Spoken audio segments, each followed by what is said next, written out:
Heto na ang ating weekly recap sa mga Lotto draws na ginanap mula January 4 hanggang January 10. Aalamin rin po natin ang mga numerong pinakamadalas lumabas sa loob ng isang linggo ng mga Lotto draws.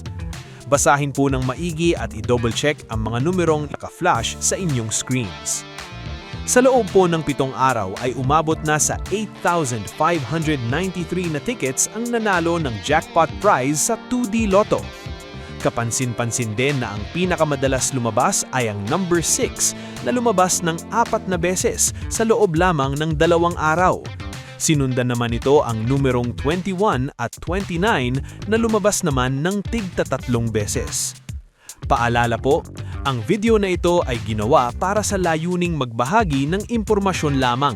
Hindi po ito nagbibigay ng prediksyon at hindi rin nagmumungkahi ng mga pipiliing numero. Kung sa tingin ninyo ay possible na lumabas pang muli ang mga nasabing numero, ay nasa sa inyo na po yun. At susunod naman po, pumunta na tayo sa mga numerong lumabas para sa 3D Lotto. Katulad ng 2D Lotto, ang 3D Lotto ay binobola din po ng 3 beses sa isang araw. Sa nagdaang linggo lamang po ay nakapagtala ng 6,619 na winners ang 3D Lotto. At ang numerong 8 ay lumabas ng 10 beses sa laod lamang ng 21 draws. Sinundan naman po ito ng numerong 5 na lumabas ng 9 na beses. At ang numbers 0 at 3 naman ay lumabas ng tig-7 beses.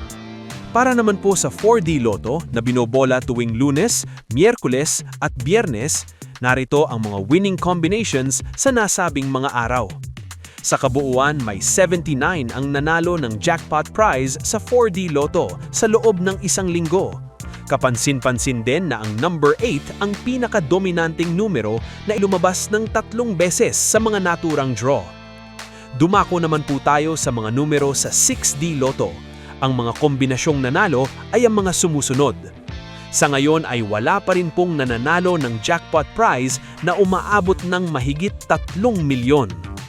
Bago po tayo tumungo sa mga multimilyong papremyo, palagi po naming paalala na tumaya lamang po ayon sa inyong kakayahan at huwag isakripisyo ang inyong mga pangunahing pangangailangan.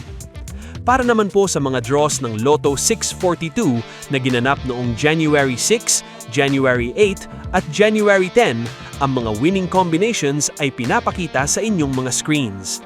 Meron pong 3 nanalo ng jackpot prize ng Lotto 642. Isa sa Huwebes at 2 sa Sabado.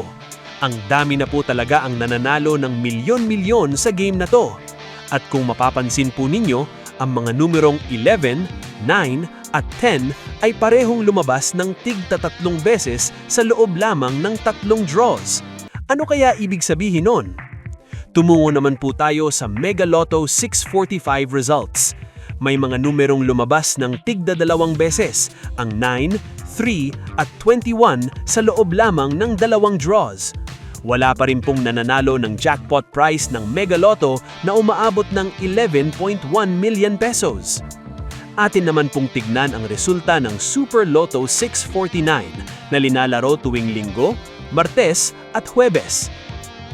Mapapansin natin na ang 24 ay lumabas ng 2 beses sa mga draws na ito. Wala pa rin pong maswerteng nananalo ng jackpot ng Super Lotto na umaabot na ng 104.5 million pesos. At heto naman po ang Grand Lotto 655. Napakalaki na rin ng jackpot prize. Ang mga winning combination sa mga nakaraang araw ay ang mga sumusunod. At wala pa rin pong nakakakuha ng ating jackpot prize na 9.7 million pesos. Mukhang mas lalaki pa po itong papremyo natin sa Grand Lotto.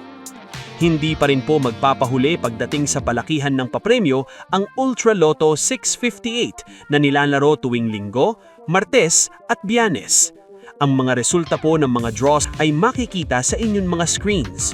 Sa nagdaang linggo, wala pa rin pong nananalo ng napakalaking Ultra Lotto jackpot prize na umaabot na ng 218.2 million pesos. Grabe, makukuha na kaya ito ngayong linggo? At ang lucky number 9 naman po ay lumabas ng sumatotal na 5 beses sa ating mga major games. Sa tingin nyo, swerte nga ba ang numerong ito? Atin pong sabay-sabay na alamin kung magpapatuloy po ba ang paglabas ng mga repeating numbers sa susunod na mga draws. Siguraduhin lamang po ang pag-subscribe sa ating channel para palagi kang una sa mga Lotto news at results.